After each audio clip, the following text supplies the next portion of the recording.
నమస్తే కిరణ్ టీవీ భక్తికి స్వాగతం. నేను దిలీప్. ఈరోజు మన స్టూడియోలో మనతో ఉన్నారు ప్రముఖ ఆధ్యాత్మికవేత్త ప్రొఫెసర్ డాక్టర్ మునపూడి సత్యనారాయణ గారు. సార్ నమస్తే సార్. నమస్కారం అండి దిలీప్ బాబు గారు.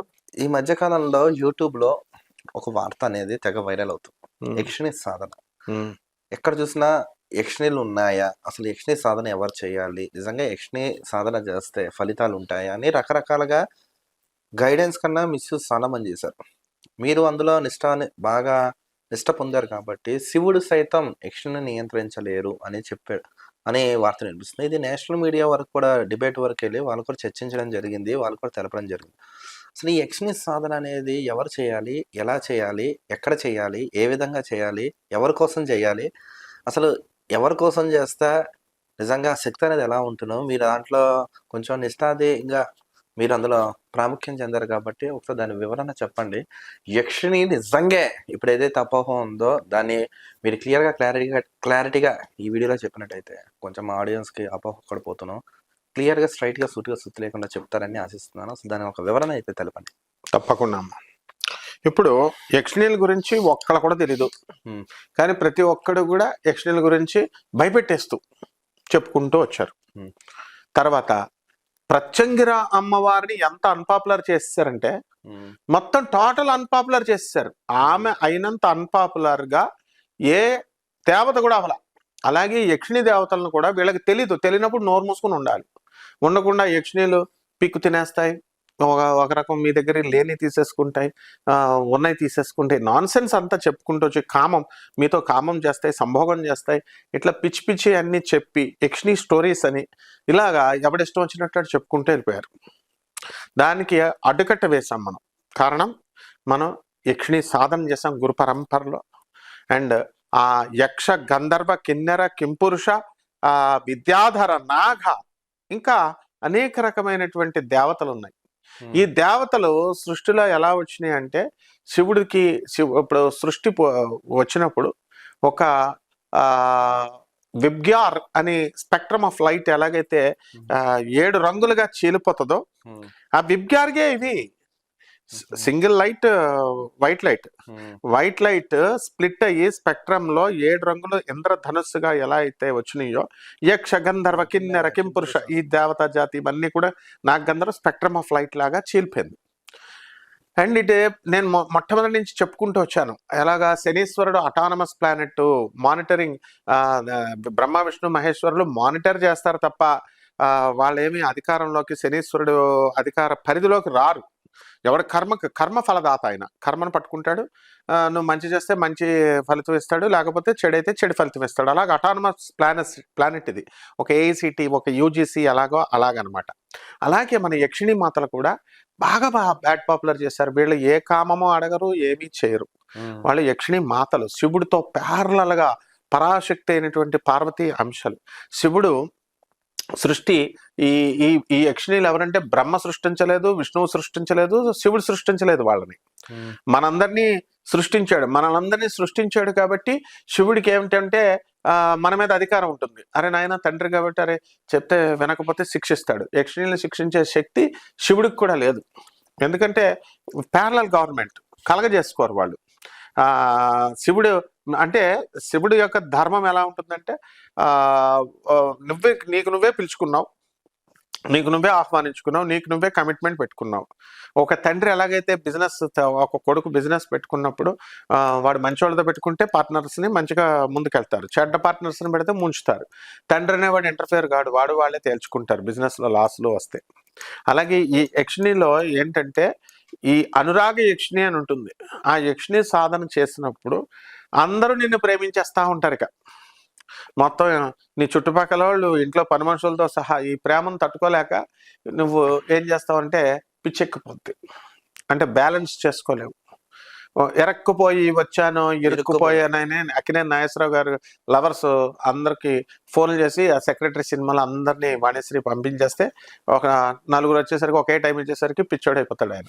ఆ విధంగా ఈ మొత్తం ఈ లవర్స్ అందరూ కూడా కనబడిన ప్రతి ఒక్కళ్ళు ప్రేమించడం మొదలెట్టేస్తారు దీన్ని. మరి అలాగే ఈ యొక్క అతి ప్రేమ చూపించేస్తారు. కానీ ఇది నిజమైన ప్రేమ అంటే కాదు, లస్ట్. మనుషుల్లో ఉండేది లస్టే, ప్రేమ ఉండదు, బొంగు ఉండదు. ప్రేమ ఎవరి దగ్గర ఉంటుంది? రాధాకృష్ణ దగ్గర ఉంటుంది ఒరిజినల్ ప్రేమ. అందువలన వాళ్ళతో మనం పోల్చుకోకూడదు. కాబట్టి ఇక్కడ ఇందులో సిగ్గుపడేదే ఉంది, ఈటింగ్ మేటింగ్ అంతే. నీ పక్కన ఉన్న వాళ్ళంతా నిన్ను కామిస్తారు, నిన్ను పక్కన ఉన్న వాళ్ళంతా నిన్ను ప్రేమిస్తారు. ప్రేమ అనే పదం బాగుండదు కాబట్టి, అస్తమానం మేటింగ్ అంటే బాగుండదు కాబట్టి మనం ఫ్రాంక్గా చెప్పేస్తాం ఏదైనా సరే. కాబట్టి ఇప్పుడు ఇకపోతే ఈ యక్షిణి సాధన నీకు పుత్రద యక్షి అని ఉంటుంది. యక్షిణి నీకు పిల్లలు లేరు, పిల్లలు లేకపోతే నీకు పిల్లల్ని ఇస్తుంది. అయితే ఒక కమిట్మెంట్ అనేటటువంటిది ఉంటుంది. ఆ కమిట్మెంట్ అనేటటువంటి దానికి నువ్వు కట్టుబడి ఉండాలి. యక్షిని ఫన్ లవింగ్ అంటారు, ఫన్ లవింగ్ గాడెసెస్ అంటే నవ్విస్తాయి, జోక్ మాస్టర్లు, జోకులు. కర్ణ పిశాచి అని ఉంది, కర్ణ యక్షిని అంటుంది దాన్ని. పాస్ పోసేసుకుంటారు. ఒక మహానుభావుడు అయితే మూత్రాలు మలమూత్ర విసర్జనాలు తినాలి అన్నాడు. మరి ఆయన అలా తిన్నాడేమో. ఇప్పుడు ఈ అబ్జర్వ్ చేయండి, దశమహావిద్యల గురించి చెప్తారు. తారాదేవి సాధన చేసినాడు. ఇప్పుడు మనం దశమహావిద్యల సాధన చేశాము. దుర్గా దేవస్థానం గురువుల దగ్గర మనం పెరిగాం. మా గురువుగారు దత్తాత్రేయ శర్మ గారు, ఇది గురు పరంపర చెప్పాలి. మా గురుగారు భారతీ తీర్థ స్వామి వారు శృంగేరి పీఠాధిపతులు, రేమళ్ళ సూర్యప్రకాశ్ శాస్త్రి గారు వేద పండితులు రాజమండ్రి, పురాణ పండిత రాధాకృష్ణమూర్తి గారు, రామలింగ సిద్ధాంతి గారు రాజమండ్రి, ప్రెసిడెంట్ ఆఫ్ ఇండియా ఆయనే వచ్చి, జ్ఞాని జైల్ సింగ్ వచ్చి ఆయనకి అవార్డు ఇచ్చారు. తర్వాత మా గురుగారు మధురకృష్ణ శాస్త్రి గారు. ఇట్లా గురు పరంపర ఉంటుంది. రెడ్డిచెర్ల సిద్ధాంతి, తణుకు దగ్గర దువ్వ అని ఊరు. వీళ్ళంతా నిష్ణాతులు. ఈ కర్ణపిశాచులు అవనేయండి. వీళ్ళేంటో మరి మలమూత్రాలు తింటున్నారంటున్నారు, వీళ్ళు కూడా తినేసి ఉంటారు. తర్వాత ఏ మలమూత్రాలు విసర్జనలు తిననవసరం లేదు. తర్వాత నెక్స్ట్ ఈ యొక్క యక్షిణులు ఇస్తే మీ దగ్గర తీసేసుకుంటాయి. ఏం తీసేసుకుంటాయి? కమిట్మెంట్ ఉంటుంది, బిజినెస్ పార్ట్నర్షిప్ ఎట్లాగో అలాగా. నువ్వు యక్షిణిని ఆవాహనం చేస్తే, నువ్వు ఏం పిలిస్తే అది నీకు ఇస్తుంది. నువ్వేమడిగో అది కూడా దేవతా శక్తి, ఎనర్జీ, లోయర్ ఎనర్జీ కాదు. ఇప్పుడు అర్థం అవ్వాలని మనం చెప్పాము, మానవుడి కంటే హైయర్ ఎనర్జీస్ అవి. లోయర్ ఎనర్జీస్ భూత ప్రేత పిశాచాలు, రాక్షసులు, అధములు, పైవి యక్షగంధర్వ కిన్నరులు అన్నాం. లోయర్ ఎనర్జీస్ అంటే the goddess Durga in its lowest form కింద కర్ణయక్షిణి, కర్ణపిశాచి వస్తుంది అని అన్నారు. ఒక రాస్కెల్ కామెంట్లో పెడతాడు వాడు, ఏమని, ఇంకా డైరెక్ట్ చెప్పండి గురువుగారు, మ్యాటర్ చెప్పండి, మ్యాటర్లోకి రండి. ఎందుకు చెప్పాలి నీకు మ్యాటరు? యక్ష సాధన అంటే నా శిష్యుల కోసం వచ్చిన వాళ్ళకి చెప్తాం, వినయంగా అడిగే వాళ్ళకి మనం చెప్తాం. సొల్లేసే వాళ్ళకి అడగలేడు మనం. మ్యాటర్ కనీసం ఒకే రోజులో వచ్చేస్తాయి అన్నీ, స్టెప్ బై స్టెప్ చేయాలి సాధన అనేటటువంటిది. అందుకనే ఇది గుహ్యాతి గుహ్యమైనటువంటిది. దీని నియమాలు, పవిత్రత అనేటటువంటిది ఉంటుంది, గుహ్యం ఉంటుంది. సీక్రెట్గా చేయాలి, 10 మందికి చెప్పకూడదు. ప్రసాదం కొంచెం కొంచెమే పెట్టాలి. ఇప్పుడు ఒక యాంకర్ ఉంది, ఆ అమ్మాయి ఏమంటుంది, ఎందుకు గురువు గారు మీరు ఇచ్చేస్తున్నారు మంత్రాలు అందరికీను, మామూలు సమాజం అందరికీ కూడా అందరూ మంత్రాలు నేర్చేసుకుని దుర్వినియోగం చేసేస్తారని అడిగింది ఆ అమ్మాయి. కరెక్టే, కానీ మరి మంత్రాలు మరుగున పడిపోతాయి కదా చెప్పకపోతే, విద్య నేర్పకపోతే. మనమేం కమర్షియల్ కాదు, మిగతా వాళ్ళంతా కమర్షియల్. మన గురించి మొత్తం ప్రపంచం అంతా తెలుసు, వరల్డ్ వైడ్గా. అందుకని నేర్పించాలని గురు పరంపర కోసం మనం చెబుతాం. కాబట్టి యక్షుల్ని మీరెవరు అసలు? యక్షుల గురించి మీరు బ్యాడ్ పబ్లిసిటీ చేయడానికి మీకు యక్షులు ప్రసన్నమయ్యారు? మాకు అయ్యారు. అవును, దమ్ముంటే తలుచుకో. ఒకడంటాడు యక్షిని పేరుని తలుచుకుంటేనే వచ్చేస్తుంది, ఇంకా పని పడాలేదా యక్షిని పేరుని తలుచేసుకుంటూ వచ్చేయడానికి? కొన్ని నియమాలు ఉంటాయి, కొన్ని నిష్టలు ఉంటాయి, తపస్సు చేయాలి. ఈవెన్ సైతాన్ కూడా, భూతప్రేత పిశాచాలు కూడా వెంటనే పిలిచిన వెంటనే రావు. వాటికి కూడా ఇగో ఉంటుంది. ఒక రోజులో వచ్చేవి. ఏం దేవుడి కోసం అయితే వారం రోజులు చేస్తున్నారు వీళ్ళు, నా కోసం ఒక రోజులో వచ్చేస్తే నేను వెంటనే వెళ్ళిపోవాలా అని అవి రావు. ఒక 7 రోజులు 8 రోజులు అవి కూడా సాధన చేస్తేనే వస్తాయి. కాబట్టి యక్షిణి సాధన అనేటటువంటిది డేంజర్ లేనటువంటి సాధన. తర్వాత అవి ఎట్టి పరిస్థితుల్లో కూడా ప్రేమ. ఇప్పుడు ఈ యొక్క ఎరెక్టైల్ డిస్ఫంక్షన్ వచ్చిందయ్యా, కమాన్ చెప్పమను. 50 సంవత్సరాలుగా అవసరం లేదు, 40 సంవత్సరాల తర్వాతే అంగాలన్నీ కూడా కృషించిపోయినాయి, అవయవాలన్నీ కృషించిపోయినాయి. మా బ్రదర్ అయినటువంటి వేణుస్వామి గారు చక్కగా ఆయన మొనగాడు నిజంగా. దశమహావిద్యలు చేస్తుంటే చేయండి రా అంటే ఆయన ఏం చెప్తున్నాడు, మందు బాటలు పెట్టాలా, చికెన్ పెట్టాలా, మటన్ పెట్టాలా, మందు బాటలు పెట్టాలంటే సమాజం పాడైపోతుంది అన్న ఉద్దేశంతో నేను అలాంటివి వద్దు, వామాచారం కౌలాచారం అవన్నీ వద్దు అని చెప్పేవాడిని. ఇది ఉన్నదన్నట్టుగా చెప్తాడు ఆయన, పైకి ధైర్యంగా చెయ్యండి అని. ఆయన ఎన్నుకున్న మార్గం అది. ఇష్టపడి వెళ్ళట్లేదా జనాలు? అలాగే ఈ సాధనలు అనేటటువంటివి అత్యంత ప్రమాదకరమైనటువంటివి కావు, చాలా క్షేమకరమైనటువంటివి. గంధర్వులు, కిన్నెర్లు, కింపురుషులు ప్రకృతి ఆత్మలవి. ప్రకృతి అంతా ఉంటే ప్రకృతి శరీరం అయితే దాని ఆత్మని యక్షిణి అంటారు, అంతేగాని దెయ్యం కాదు. ప్రకృతిలో ఉన్నటువంటి సంపదను రక్షిస్తాయి. మనందరం కూడా డేంజర్లో పడుతుంటే హ్యూమన్ బీయింగ్స్ అను కిన్నెర్లు, యక్షులు వచ్చి మనల్ని రక్షిస్తారు. దేవుడు సృష్టి డివైడ్ అయ్యి శివుడు, బ్రహ్మ, విష్ణు, మహేశ్వరులు వీళ్ళంతా కూడా దేవతలు మానవుల్ని మనల్ని అందరినీ సృష్టించి చెట్లని పుట్టల్ని సృష్టించినప్పుడు ప్యారలల్ గవర్నెన్స్ రన్ చేస్తాయి యక్షిణులు. అవి శివుడికి లెక్క చేయవు, శివుడి మాట వినవు, ఎవరి మాట వినవు, కానీ అవి శివుడికి లొంగి ఉంటాయి. అందుకే యక్షస్వరూపాయ జటాధరాయ అని శివుడిని అన్నారు. అంటే యక్షుల కోసం డెఫినేషన్ తెలియకుండా యక్షుల గురించి మాట్లాడితే నా తాట తీస్తాను ఒక్కొక్కడిని. పిచ్చి పిచ్చి వేషాలు వేసి పిచ్చి పిచ్చిగా చెప్తే అవి యక్షిణులు వచ్చేస్తాయి. మనం అవసరం లేదు వీళ్ళని. కర్ణపిశాచి అయితే మలమూత్రాలు తినాలా, మీకు తెలుసా? మలమూత్రాలు తిన్నారా మీరైతే? తర్వాత బెల్లం మొక్క నివేదన అంతే. ఏ యక్షిణికైనా మర్రి చెట్టు ఆకులు, మర్రి చెట్టు వేళ్ళు, మర్రి చెట్టు కింద చేయాలి, మర్రి చెట్టు పైన చేయాలి. సాత్వికమైనటువంటి సాధన ఇది. సాత్విక, రాజసిక, తామసిక శక్తులు ఎలాగైతే ఉన్నాయో అలాగే ఈ యక్షిణీ శక్తుల్లో కూడా ఉంటాయి. మీరు కోరికలు కోరితే రాజసిక శక్తిగా వస్తుంది రజోగుణంతో. మీరు మోక్షం కోసం కావాలనుకుంటే సత్వగుణంతో వస్తుంది. మీకు వాడినేసే వీడినేసే వాడిని తినే వీడిని తినే అని పంపిస్తే చేతబళ్ళకి దానికి దీనికి అని భూత ప్రతి పిశాచాలు అంటారు చూడు. శత్రువుల్ని మర్దించడం, శత్రు ఉచ్చాటనం, అవన్నీ కూడా మారణం, ఉచ్చాటనం, విద్వేషణం, వశ్య, ఆకర్షణ, మోహన విద్యలన్నీ కూడా యక్షిణీ మాతలు చేస్తాయి. మరి అవన్నీ మారణ క్రియలు చేయకండి ఆయన అని చెప్తాం. బట్ ఆ ప్రయోగాలు రావాలి. ఆ ప్రయోగాలు అనేటటువంటివి ఊరికనే మంత్రం ఒక ప్రబుద్ధుడు చెప్తున్నాడు ఏమని, పేపర్ మీద రాసి ఇచ్చేస్తే సరిపోదు, మామూలుగా ఇంటికి రావాలా, నేను పూజ చేయాలా, నేను పూజ చేస్తే నేను ఇస్తానంటే డబ్బులు ఇస్తే అని. ఇలా ఎవడిష్టం వచ్చినట్టు వాళ్ళు చెప్పకూడదు. ధార పోయాలా, ఏముంది బొంగు నీ దగ్గర ధార పోయడానికి? నువ్వేమన్నా ఆదిశంకరాచార్యులువా? ఆదిశంకరాచార్యులు ఫోటో పెట్టుకుని, వివేకానందుడు వాళ్ళ జగద్గురువుల ఫోటో పెట్టుకుని సాధన చేసుకోవాలా. చేసుకుంటే గురు పరంపర అనేటటువంటి దాంట్లో వివేకానందుడు, ఆదిశంకరాచార్యులు వెళ్ళి వస్తారు కాబట్టి 10% వాళ్ళకి ఇస్తారు, వాళ్ళ కోరికలు మంచి అయితే. మీ కోరికలు మంచిగా ఉండి చేసుకోవాలా. కాబట్టి తలుచుకుంటేనే వస్తుంది యక్షిణి. ఓం హ్రీం అని ఇలాగ మా బీజాలు చక్కగా చదువుకొని ఆగచ్చ అనగానే టపీమని వస్తుంది యక్షిణి. పేపర్ మీద రాయని అవసరం లేదు, పేపర్ మీద ఇది దారబోయడాలు, బొంగు చేయడాలు ఇవేం అవసరం లేదు. సో యక్షిణీ సాధన అనేది వెరీ సీరియస్ సాధన. దీంట్లో కావాలన్న వాళ్ళు రావాలి. దశమహావిద్యలు నీకేం తెలుసు? నువ్వు తారాదేవి గురించి చెప్తున్నావు, లేకపోతే మహాకాళి గురించి చెప్తున్నావు. బంగారం తెచ్చి ఇస్తుంది. అవునా గురుగారు? తెచ్చిస్తుందా గురుగారు? మీరు చూసారా గురుగారు అంటే అవును చూసారు. బంగారం నీకు తెచ్చిస్తుందా? యక్షిణీలు అలా తెచ్చేవో, గోప పగిలేలా చెప్తున్నామో. హెల్ప్ చేస్తుంది. మన కోరికలు మనకి ఎలా చేస్తుంది అన్నది గురువు నుంచి నేర్చుకోవాలి. మంత్రాలు ఇస్తాం, మంత్రాలు ఇస్తే సాధకులు అంటే ఏమనుకుంటున్నారు, సాధన అంటే ఏమనుకుంటున్నారు? 1 రోజు 2 రోజులు వచ్చేది కాదు ఇది. 45 సంవత్సరాలు మనం కంటిన్యూస్గా కష్టపడి గురువులు మమ్మల్ని తిట్టి తన్ని, మమ్మల్ని చిత్కరించుకొని తన్ని బాది మళ్ళీ ప్రేమించి అంత నేర్పితే ఈ విద్యలన్నీ వచ్చినాయి. కాబట్టి యూట్యూబ్లో చూసి పొరంబోకులు చెప్పేవన్నీ చూసి దశమహావిద్యల గురించి, లేకపోతే ఈ యక్షిణీ విద్యలు, ఇంకా మిగతా ఇంకా ఈ కర్ణపిశాచి విద్యలు మీరు అనుకున్నట్టుంటే మా ప్రజలు మీరు వీళ్ళు నష్టపోతారు. ఎవడైతే నిజంగా సీరియస్గా సాధన చేయాలనుకుంటాడో గురు పరంపర ఉండాలి.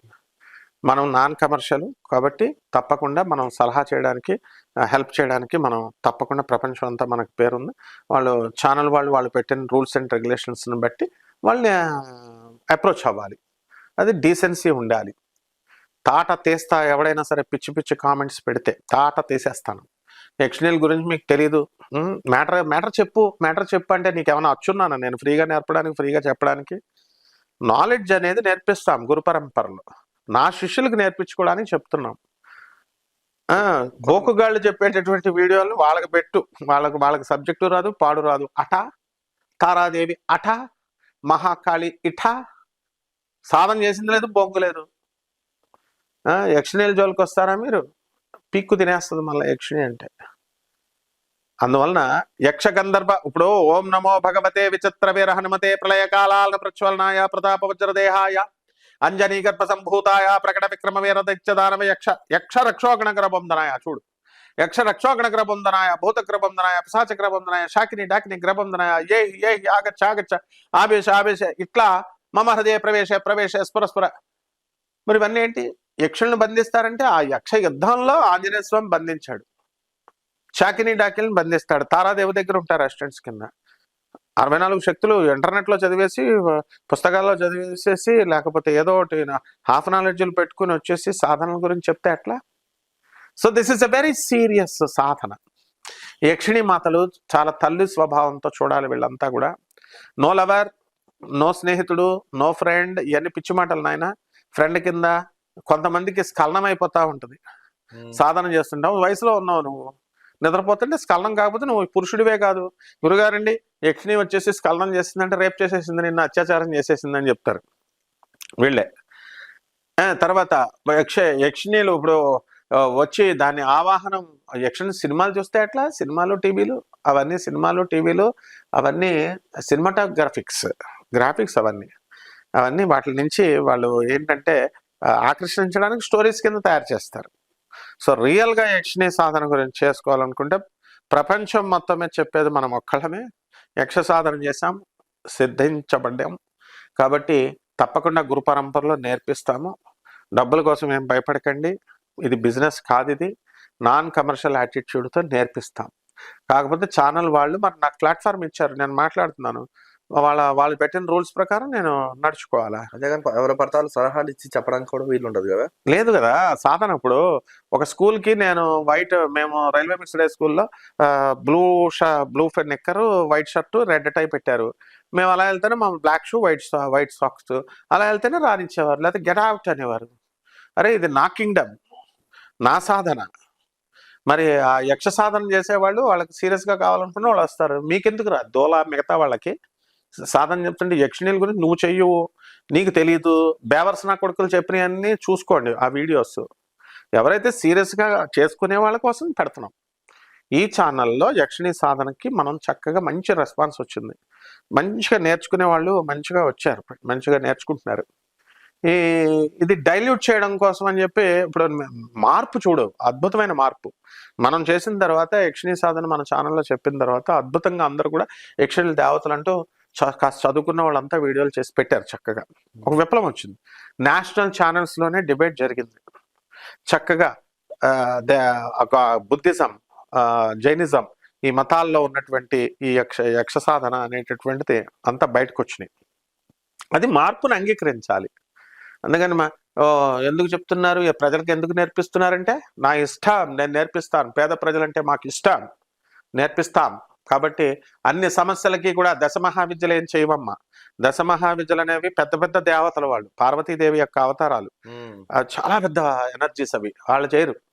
ఇవి చిన్న చిన్న బుల్లిబుల్లి, ఇవి చిన్న ఎనర్జీస్. కాబట్టి యక్ష గంధర్వులు తీరుస్తారు. అందువలన అప్పుడు ఎన్నోసార్లు నేను మా వేణుస్వామి వీళ్ళు మటన్ పెట్టాలా, చికెన్ పెట్టాలా, మందు బాటిల్ పెట్టాలంటే మా భార్గవ దేవర్ని వాళ్ళని పాపం నేను విభేదించాను. వాళ్ళు నా ఫ్రెండ్సే కానీ నేను విభేదించాను. ఎందుకు? అందరూ కోసేస్తున్నారు, మేకల్ని కోళ్ళని కోసేసి. వీళ్ళ రావణాసురుడికి సిద్ధించిందంటే వాడి తలకాయ తీసి అందులో పడేసుకున్నాడు. వాడు తలకాయ పడేశాడు కాబట్టి తారాదేవి సిద్ధించింది. అంతేగాని యక్ష సాధన చాలా ప్రేమపూర్వకమైనటువంటి సాధన. కుబేరుడే వెంకటేశ్వర స్వామికి అప్పించాడు. యక్షులకి రాజు కుబేరుడు. ఇంకా డిసిప్లిన్గా వీళ్ళ వినయ విధేయతలతో ఉంటే ఎక్కువ చెప్తాను నేను, మ్యాటర్ చెప్తాం. కేస్ స్టడీస్ ఒక్కొక్కడికి అనుభవాలు చెప్తాం. భక్తులకి ఎలా జరిగింది. 45 సంవత్సరాలుగా నేను యక్ష సాధన చూశాను. వాళ్ళకి జరిగిన అనుభవాలు చెప్తాం. మా గురువుగారు శిష్యులకి ఏం జరిగినాయి, ఎలాగా అని అన్ని రియలిస్టిక్ ఫ్యాక్టర్స్ మాత్రమే చెప్తాను నేను, ఫ్యాక్ట్స్ మాత్రమే చెప్తాను. కాబట్టి లేదు అనుకుంటే మీరు మామూలు బోగరగా ఎవరు పిచ్చి వెధవలు పెట్టేటటువంటి వీడియోస్ చూసుకొని బేబర్స్నా కొడుకులు పెట్టే వీడియోస్ చూసుకొని మానేసుకోండి. ఎవరికి కావాలా? ఇది నాయన. కాబట్టి యక్ష సాధన పరమ పవిత్రమైనటువంటి సాధన. ఆ సాధన చేసుకొని అప్పుల బాధల నుంచి బంగారం పోయిన వాళ్ళు బంగారం ముద్దలు తెచ్చిస్తుంది. అలాంటివి ఏం చేయవు యక్షణలు. నువ్వు పట్టిన పన్నెంలా బంగారం చేస్తుంది. అది బంగారు యక్షిణి అంటే, స్వర్ణ యక్షిణి అంటే. సీక్రెట్స్ మనం చెప్దాం వాళ్ళకి. ఓకే, ధన్యవాదాలు. ధన్యవాదాలు. చూసారు కదా, మరొక ఇంట్రెస్టింగ్ టాపిక్ తో కలుద్దాం. చూస్తున్నాం భక్తి.